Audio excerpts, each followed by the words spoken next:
रास्ता पाई चिंतारे अंचलवासी रास्ता भांगुछि एक घरोई कंपानीर मालबाही ट्रक।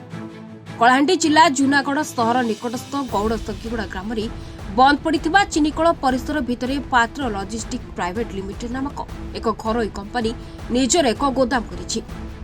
ए गोदामरु शह शह ट्रक दैनिक सरकीगुड़ा ग्रामर ग्राम्य उन्नयन मुख्य रास्ता को दे राजपथ को जोगाजोग करुछि, जहाँफल एही ओभरलोड ट्रक यातायात जोगु रास्ता अवस्था विपर्यस्त मुहांलाणी।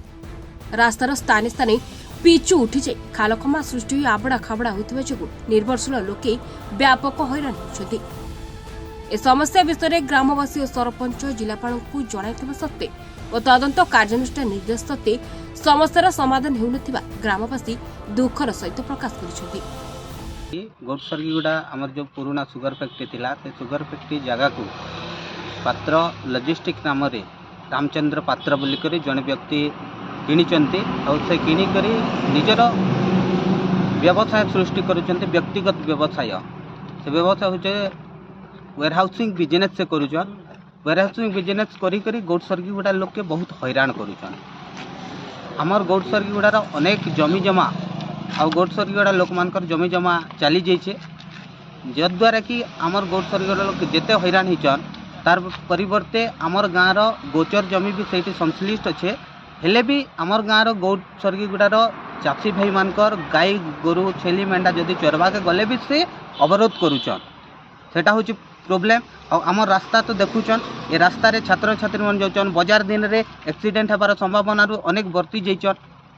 से लगी आमर जेन असुविधा अच्छे सुविधा के साहाय्य सहयोग करवा लगी आम प्रशासन ठारे दरखास्त करथिले सुद्धा सब कलेक्टर कौन प्रकार तांकर दृष्टि आकर्षण नहीं जहाँकि आमर ब्लॉक लेवल ग्रीवेंस रोचे। ग्रीवेंस हिसाब से भी आम अलरेडी दरखास्त कर सारीचु, किंतु जी अथॉरिटी हायर अथॉरिटी अच्छा गोटे दायित्व देला परे मध्य से आसिकर कौन इन्वेस्टिगेशन करूना कि दृष्टि आकर्षण होना कि जनसाधारण मतामत से लोड़ा चाहूना कि जनसाधारण साहाय्य सहयोग करने को प्रशासन चाहूना, जद्वारा आम गौरसरगीगुड़ार बासी अनेक असुविधार सम्मुखीन हो।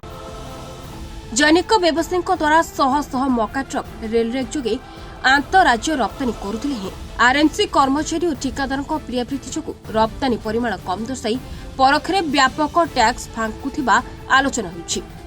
एही कंपनीर सरकारी पंजीकरण नथिबा स्थानीय सरपंच अभियोग करुछन्ति। पछ नै अविनाश पात्र जोड़ा जाय काल के काम जे रिपेयरिंग काम कर दम काल के सर कोई जन काल के रिपेयरिंग कर दे बोली करी। आरएमसी जैनिक ट्रक मालिक कर्मचारी परोक्ष तत्वावधान में एसबू कुआड़े निर्विघ्न चली एसबू समस्यार आशु समाधान नहले आगामी दिन में रास्तारोको आंदोलन हेबो बोली स्थानीय सरपंच प्रभाकर सेठी प्रकाश करुछन्ति।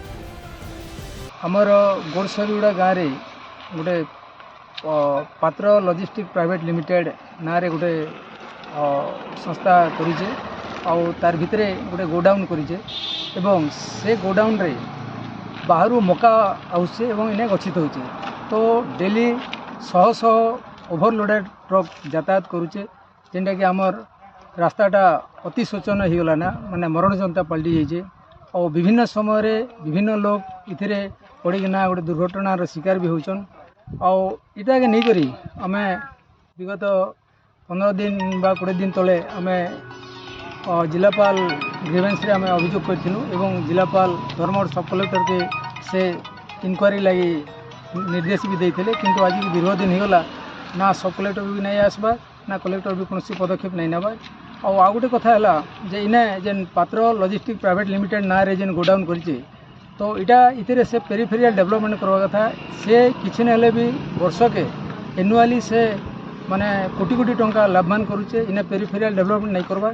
एवं आम गोटे आरटीआई तथ्य आम जानी सारू जे आमर जिले में डीआईसी तरफ कौन रेजिस्ट्रेशन भी नहीं ना पात्र लजिस्टिक प्राइवेट लिमिटेड ना रे रेजिस्ट्रेशन नहीं ना एवं से बेआईन भाव से तार फैक्ट्रीटा बा तार गोडाउन चलैचे और यार उपरे गोटे कार्यानुष्ठान नापी दाबी करुँ। जदि यहाँ प्रशासन जिला प्रशासन स्थानीय प्रशासन जदि कौन कार्यानुष्ठान नहीं नेबे बोले आगामी दिन में निश्चित भाव में आम राजरास्ता के ओह्लैवाई निष्पत्ति नहीं। कलाहांडी जनक पोड़ों रिपोर्ट टुडे।